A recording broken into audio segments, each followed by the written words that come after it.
The power cord passes through the cord guard as it goes into the tool's handle. It gives extra support to the cord, preventing it from kinking and rubbing against the handle. The cord guard is made of rubber and will eventually harden and crack. Once it does, the cord is prone to kinking, or the wire insulation can be rubbed through. Replacing the cord guard is a repair that you can do yourself, and I'm going to show you how. Hi, I'm Mark Soja. Do-it-yourself repairs like these are easier than you might think. From lawn machines to cordless drills, kitchen mixers, Outdoor grills. our how-to videos walk you through each repair from start to finish.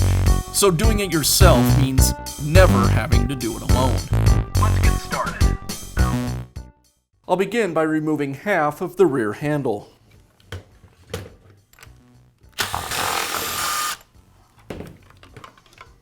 Now I have access to the strain relief, and I'll remove it. I'll pull the terminal block away from the saw and disconnect the cord wires.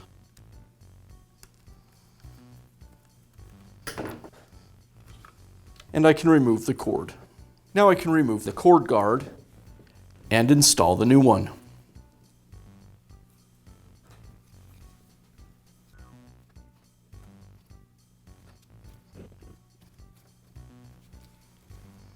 Now I'll reconnect the wires.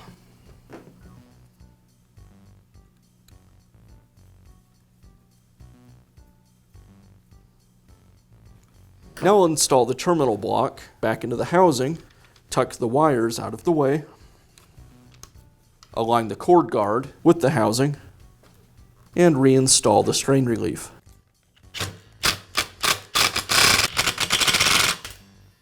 Now I'll replace the cover.